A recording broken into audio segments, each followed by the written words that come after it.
Hey guys, today in this video I'm going to tell you how to make your Instagram account private. So the first thing that you need to do is you have to open Instagram and then you have to go to your profile. After going to your profile, what you need to do is you have to click on these three dots right here, these three horizontal dots.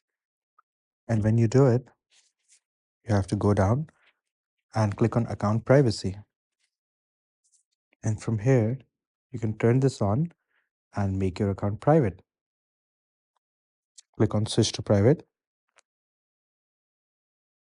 and here you go. Now your account is private. You can review your followers if you want to remove someone, remove a follower that you think of removing. That's completely up to you. Otherwise, you can click cancel. And then you can go back and see your account is finally private now. So that's how you make an Instagram account private. I hope this video was informative. Do like the video and subscribe the channel to see more content like this. I'll see you in the next one.